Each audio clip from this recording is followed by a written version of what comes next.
Dhanik Bharat educational institutions inter IIT JEE NEET admission open. Pawan Kalyan కు తెలంగాణ గురించి మాట్లాడే అర్హత లేదు, ప్రజాస్వామ్యం గురించి మాట్లాడే అర్హత కూడా లేదు. ఏంది చదువుకుండా ఆయన మాట్లాడుతున్నాడు. వాడిని ఉప ముఖ్యమంత్రి చేయడమే తప్పు. ముఖ్యమంత్రి కూడా అట్లాంటి వాడే. ఇప్పుడు ఎన్టీ రామారావు బొమ్మ పెడుతుండ్రు. ముఖ్యమంత్రి ఎవరు? ఎన్టీ రామారావు మీద దాడి చేసి ఎన్టీ రామారావు చెప్పులతో కొట్టినోడు కదా, వీళ్ళే కదా. ఎన్టీ రామారావు చావు కారణమైనోడే కదా. అతను మళ్ళీ ఎన్టీ రామారావు బొమ్మ పెట్టుకుని తిరుగుతున్నాడు. నువ్వెవరు? నీకేమైనా తెలుసా? పత్రికా స్వాతంత్రం నువ్వు ఇచ్చినవా? నువ్వు ఎట్లా అరెస్ట్ చేస్తావు? నాగేశ్వరరావుని అరెస్ట్ చేసే అర్హత ఉందా? గలివర్ యాత్రలో బ్రాబ్లింగ్ నాక్స్ ఉంటారు, పెద్దగా ఉంటారు, ఆకాశం ఎత్తు, టవరింగ్ పర్సనాలిటీస్. లిలీపుటియన్స్ ఉంటారు, చిన్నగా అంగుళం అంత ఉంటారు. నాగేశ్వరరావు బ్రాబ్లింగ్ నాగైతే పవన్ కళ్యాణ్ లిలీపుటియన్. ఎక్కడరా నువ్వు? ఆయన ఎక్కడ? కాలి గోటికి సరిపోవు. ఆయన గురించి మాట్లాడతావా? నువ్వు అరెస్ట్ చేస్తావా? తెలుసా నీకేమన్నా? చదువు ఉందా? శీలం ఉందా? సంస్కారం? నువ్వు మాట్లాడతావు నాగేశ్వరరావు గురించి? ఆయన నాగేశ్వరరావు చాలా సంస్కారవంతంగా మాట్లాడతాడు. రిఫైన్ టాక్ అనేది, పిచ్చి పిచ్చి మాటలు మాట్లాడాడు ఆయన. ఆర్టికల్ 19(1)A మాకు వాక్ స్వాతంత్రం ఇచ్చింది. దాని కింద మనం ఎవరైనా విమర్శిస్తాం. శ్రీశ్రీ ఏం చెప్పిండు? మేమీ ప్రైవేట్ జీవితాలు మేమీ సొంతం.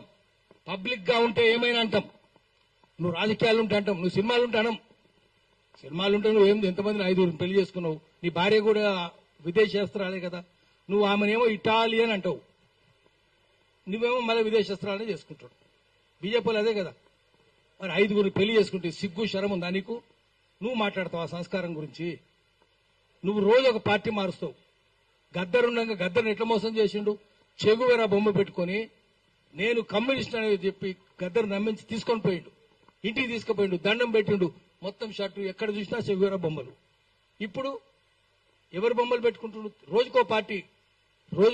ఎక్కడ జిదర్ హరి ఉదర్ చరి, ఎక్కడ పచ్చకుంటే పసులు అక్కడ మేస్తాయి. నువ్వు పశువే కదా. ఎక్కడ ఏ కొమ్మ మీద పండు ఉంటే ఆ కొమ్మ మీద దూకుతాయి కోతులు. నువ్వు కోతువే కదా. నువ్వు చెప్తావా? రోజుకో పార్టీ మార్చుకోనివి, రంగులు మార్చుకోనివి నువ్వు చెప్తావా? ఇప్పుడు గద్దర్ గురించి చెప్తావు. గద్దర్ మోసం చేయలేడు, చెగువెర బొమ్మలు పెట్టుకోలేడు. పెట్టుకొని ఇప్పుడు ఏం చేస్తున్నాడు? ఎన్టీ రామారావు బొమ్మలు పెట్టుకుంటున్నాడు. రోజుకో కథ పడుతున్నాడు. చంద్రబాబు బొమ్మలు పెట్టుకుంటున్నావు. మరి మనం ఏమనాలంటే, మేము ఉన్నది ఉన్నట్టు చెప్తే 4 గంటలు జైలు నోళ్లు తెరుస్తాయి, గుండ్రాలు విసురుతారు అన్నాడు. నాగేశ్వరరావు ఏం చెప్తున్నాడు? ఆయన పాపం అమాయకంగా 4 అంటున్నాడు. అంటే నేను జైలు పెడతామంటున్నాడు, అరెస్ట్ చేస్తామంటున్నాడు. ఇంత దౌర్జన్యం ఎందుకు? అందుకని మనం ఏం చెప్పాలంటే, తెలంగాణ వచ్చినాక తెలంగాణలో తెలంగాణ రాజ్యం ఉందా? ఇప్పుడు మీడియా వాళ్ళు ఉన్నారు. మీడియా వాళ్ళకి అక్రెడిటేషన్ ఉందా? ఎవరికి ఉన్నది? మొత్తం శాటిలైట్ ఛానల్ అంటారు. శాటిలైట్ ఛానల్ అన్నీ ఆంధ్రలే కదా. ఒక్క V6 టీ న్యూస్ తప్ప అన్ని ఆంధ్రలే. మరి ఆంధ్రలకే అక్రెడిటేషన్లు ఉన్నాయి. ఇప్పుడు అక్రెడిటేషన్ పాలసీ చూసుకుందాం, మొత్తం ఆంధ్రలకే. సోయిందా? వాడు కమిషనరు సోయలేదు, మంత్రి ఎవడు వాడిని సోయలేదు, ముఖ్యమంత్రికి అసలే సోయలేదు. తెలంగాణ వచ్చినాక కూడా ఇక్కడ ప్రెస్ క్లబ్ లో మాట్లాడదాము, అక్రెడిటేషన్లన్నీ ఆంధ్రలకే వస్తున్నాయి, తెలంగాణలకు లేదు. శాటిలైట్ ఛానల్ తెలంగాణ లేవు. అన్ని వాళ్ళే.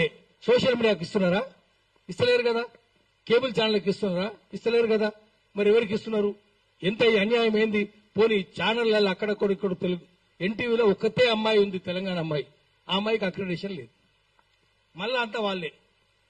జూబ్లీస్ అంతా ఆంధ్రలో కదా. ఫిల్మ్నగర్ జూబ్లీ సొసైటీ అంతా వాళ్ళే. Housing society, Jubilee's club, Filmnagar housing society, Filmnagar club మొత్తం ఆంధ్రలో కూడా ఒకటే కులం. రామనేని, సామినేని, కామినేని, ననపనేని, వాళ్ళమనేని, దేవినేని, కేతినేని ఒకటే కులం వాళ్ళు. మీరు ఆ వాసన కమ్మవాసన మురుక చూసుకుంటూ పోతే జూబ్లీస్ వచ్చేస్తుంది. అంత అన్యాయంగా ఉంటే you can smell your way to Jubilee's. అంత అన్యాయంగా ఇప్పుడు తెలంగాణ వచ్చినాక కూడా రాజ్యాంగానికి ఉన్న 4 అంగాలు